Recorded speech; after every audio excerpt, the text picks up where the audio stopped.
그 또 많이 나온 김에 제가 질문을 좀 드리면 방울이 감독님이랑 정혜진 감독님 두 분께 질문을 드리고 싶은데 두 편 다 연기 내용이 만만치 않은 분들을 주연으로 해서 연기 어쨌든 연출을 하신 거잖아요. 연기 지도도 어느 정도 하셨을 거고 약간의 현장에서 어떤 디렉션을 주셨을 텐데 그 요령이랄까요? 아니면 그 경험에 대해서 좀 말씀해 주시면 두 분 다 네, 먼저 고을구이 네.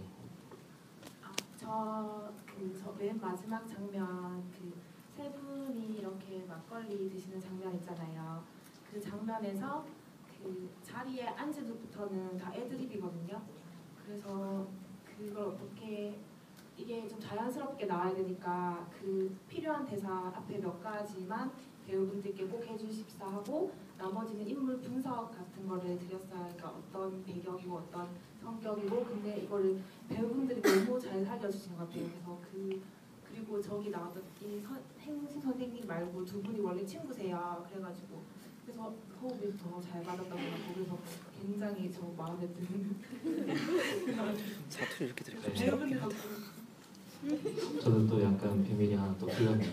영화가 되게 독특했던 것 중에 하나가 전반부는 정말 엄청 누르고 보여주고 대사 한마디 없이 진행되다가 이제 막상 대사를 치를 때는 막 본물 터지듯이 막 세 분이 얘기를 하시는데 이거 약간 뭐지? 라고 싶었거든요. 근데 정말 있는 그대로를 가져오신 거군요.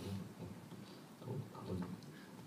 네, 저도 굉장히 의미 좋게 좋은 배우 선배님을 만나서 작업을 하게 되었는데 사실 제가 뭐 어떻게 했다기보다는 진짜 저의 부족한 부분을 연기로 되게 많이 채워주셨다고 생각을 했거든요. 그래서 주로 제가 연기 디렉팅이라기보다 이야기를 좀 많이 했고 그리고 오히려 그 나이 때 제가 모르는 그런 부분들을 되게 많이 말씀해 주시고 좀 이렇게 시나리오 과정에서도 이렇게 조언도 많이 해주셨어요. 그래서 일단은 저보다도 그 감정을 많이 잘 이해해 주셔서 아무튼 그런 식으로 해서 사전에 이야기를 많이 하고 현장에 가서는 거의 잘 알아서 해주셨다고 그랬습니다. 뭐 모든 세 편 영화 다 마찬가지겠지만 정말 좋은 영화 잘 만든 영화는 결국 배우의 몫이 절반 이상이구나라는 생각이 든 영화들이었어요. 그래서 제가 한번 물어봤고요. 또 질문 있으신 분 손 들어주시면 네, 여기 앞에 남자분께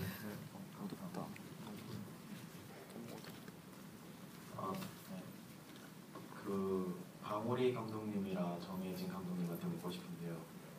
일단 정혜진 감독님한테 먼저 묻겠는데 그 아들이 아무 말도 없이 TV 보면서 웃어대는 그 장면, 그 씬이 영화에서 무슨 의미를 담고 있는지 궁금하고요. 그리고 방울이 감독님한테 말씀하고 싶은 여쭤보고 싶은 거는 그러니까 짝사랑했던 남자의 아들이 공원까지 데리고 가주잖아요. 근데 솔직히 그 부분은 좀 제 또래 같았는데 아줌마를 듣고 또 공원에 내는 게 저는 솔직히 이해가 안 가요. 그 부분에 대해서 여쭤보고 싶습니다. 생각 다 하셨어. 너무 안 나온다. 아들이 TV 보는 장면을 넣은 이유는 특히 남자 두 명을 한 이유는 그 중년 여성이 그 남편을 잃고 얼마나 힘들게 그 아들 둘을 키우면서 살아왔을까 이런 거를 조금 직접적으로는 아니더라도 그런 흐름상 어떤 그런 느낌을 받을 수 있지 않을까 그렇게 생각해서 그리고 이제 아들이 사실은 아버지 기일이고 특별한 날인데 이제 무관심하잖아요. 그런데 그거를 중년 여자분이 아무렇게 터치를 안 해요. 어떤 그런 데에서 이제 중년 여자가 그 오랜 기간 동안 어떤 감내했을 세월과 그런 유별나지 않게 어떤 남편의 기일을 대하는 그런 자세도 좀 모습을 보여주고 싶었습니다. 여기에 제가 한마디 덧붙이면 남자들은 부모님한테 특히 어머님이나 아버님한테 자상하지 않잖아요. 무뚝뚝하잖아요. 특히 뭐 제사 때나 뭐 이럴 때 집에 와서 뭐 전 부치는 걸 제대로 도와준다든지 하는 남자분들이 전혀 없을 거예요. 그러니까 어떻게 보면 그런 걸 생각해 보면 그 9월 9일에 나왔던 그 장면이 좀 더 이해가 될 수 있지 않을까 하는 그런 생각이 들어요. 참고로 말씀드리면 정말 저도 부산 출신인데 정말 그냥 리얼리즘이죠. 그거는 모든 아들 둔 집들이 다 그럴 거예요 아마. 저는 그 마지막에 왜 바로 안 보내고 용인 그 공원에 들렸던 거는 사실 일단은 그 남자 주인공의 입장으로 봤을 때 자기의 목적에 의해서 일하고 있는 그 현실 속에 있는 아주머니를 춘천까지 데리고 왔는데 결국에는 그 버스에서 보면 굉장히 어쨌든 죽어가는 첫사랑을 보고 돌아오는 길에 우울한 표정을 짓고 있잖아요. 저 굉장히 미안할 거라고 생각이 들었고 일단은 그래서 그 전에 그 오랜만에 다시 찾은 고향에서 그 창밖을 내다보면서 유민랜드는 아직 있나? 뭐 이런 식으로 뭔가 옛날의 추억의 공간을 떠올리는 모습을 보고 약간 떠나기 전에 좀 여기까지 와준 거에 대한 감사의 뜻으로 그곳에 내렸다고 저는 이제 설정을 했었고 사실 그 공간 제가 춘천에서 태어났었는데 어렸을 때는 거기가 굉장히 번화했고 굉장히 제일 잘 나간 놀이동산 공원이었는데 제가 거기서 다시 찾았을 때는 저희밖에 손님이 없었어요. 그래서 뭔가 그 공간 추억의 공간에 다시 돌아가서 변하지 않고 그 자리에서 기다리고 있다는 느낌을 받았고 실제로 호랑이도 되게 오래된 호랑이 제 어렸을 때 봤던 호랑이 그대로 거기 살고 있더라고요. 그래서 그런 부분들을 보면은 다시 이제 춘천까지 와서 그냥 죽어간 첫사랑을 보고 돌아가는 것이 아니라 뭔가 잠시나마 어떤 그 과거의 청춘의 흔적이 남아있던 곳에서 작은 여행을 하고 왔다는 그런 마음으로 집으로 돌아갈 수 있지 않을까라는 생각에 그곳으로 안내를 하게 했었던 것 같습니다. 사실 약간 시간 여행하는 기분이 드는 장면이죠. 최근 영화는 아니지만 미드나잇 파리 같은 느낌도 들고요. 그 공간 자체가 좀 어떤 판타지일 수도 있는데 저 질문 들으면서 이런 감성 파괴는 질문하다니라는 생각도 들고 한편으로는 이런 시점으로 볼 수도 있구나라고 해서 되게 좀 신선했어요 질문이. 그냥 한 번도 그런 생각 해본 적 없는데 네, 그렇게 볼 수도 있네요 사실. 네, 영화는 그래서 더 재밌는 것 같기도 하고 제가 마지막으로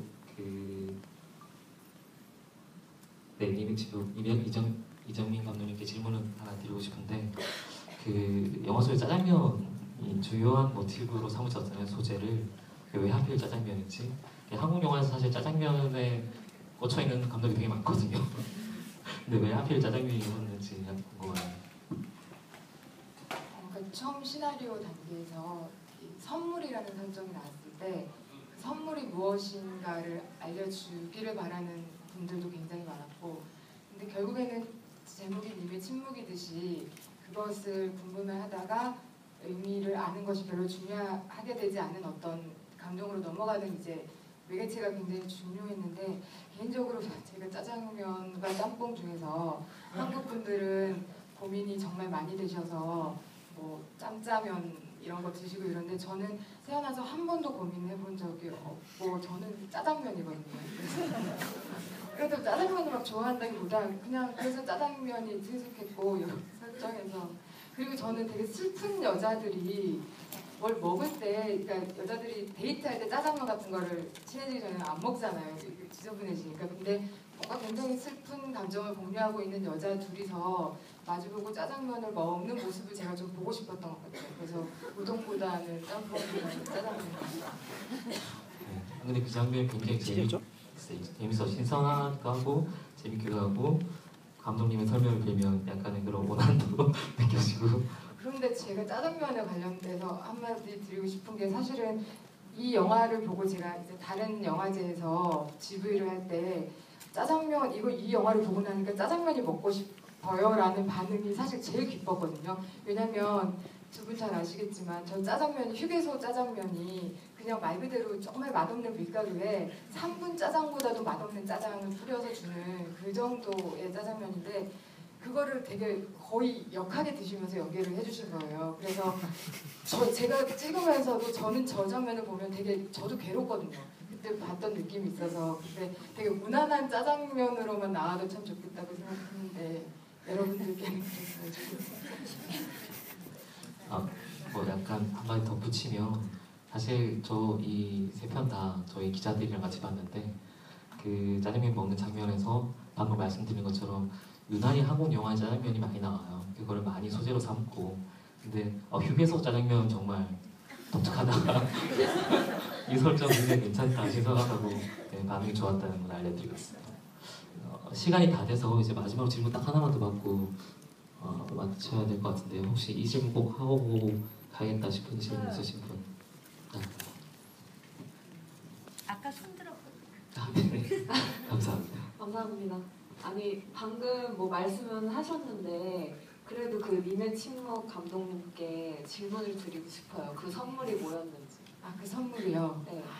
이게 그래도 영화를 지금 보시고 어느 정도 느끼신 정서가 있을 텐데 굳이 그 이전 버전의 뭔가를 얘기했다가 그 정서를 파괴하지는 않을까 싶은데 사실 저도 고민을 했었고 시나리오가 여러 단계가 있었는데 그냥 제가 설정했던 선물은 굉장히 사소한 거였거든요. 그러니까 선물 중에서 예를 들어서 작정하고 이 사람에게 주는 것이 있는가 하면 저 사람을 유심히 관찰하다가 저 사람에게 뭔가 부족해서 그냥 자연스럽게 주는 선물. 근데 이제 제가 그 예전에 이런 선물을 받은 적이 있어요. 이어폰 여기 이거 뭐라 그러죠? 이걸 그 고무 이거 뭐라 그러나요? 그러니까 이게 빠지면 못 듣잖아요. 근데 이게 한쪽만 빠져서 굉장히 불편해하고 있었는데 누군가가 그거를 캐치를 하고는 저에게 이것만 구해가지고 선물을 줬었어요. 예, 그래서 그때 되게 뭔가 받았던 그 어떤 선물보다도 굉장히 되게 그 마음이 느껴져서 고마웠던 적이 있는데 그래서 시나리오 상에서 만약에 선물을 공개하는 것이 옳다라고 제 안에서 결론이 났으면 선물은 아마도 이것이었죠. 감사합니다. 네, 친절한 설명 감사드립니다. 근데 그런 되게 사소하고 의외의 순간 그리고 자기를 관찰해준 사람의 어떤 마음이 보이는 물건 이런 것들이 사실은 더 감동이 있는 거고 세 분 다 되게 사소한 모티브들이나 소재들을 굉장히 잘 활용하는 것 같은 영화였습니다. 전체적으로 되게 절제돼 있고 담백한데 그 와중에도 또 공교롭게 세 분의 영화가 다 여성의 시점에서 이렇게 얘기를 풀어가는 영화였고요. 아까 제가 처음에 말씀드린 것처럼 좀 기계적인 빵틀에 찍어낸 것 같은 영화도 많이 나오는 상황인데 그래도 적어도 단편 영화에서는 이렇게 자기 안에서 끄집어낸 영화들을 만들고 영상으로 만들어주신 감독님들이 있다는 게 정말 다행스럽고 좀 감사한 일이라고 생각하고요. 좋은 영화 이렇게 가져와서 소개해 주시고 좋은 말씀 드려주신 감독님과 배우분들께 큰 박수 한번 부탁드립니다. 감사합니다. 고맙습니다. 고맙습니다.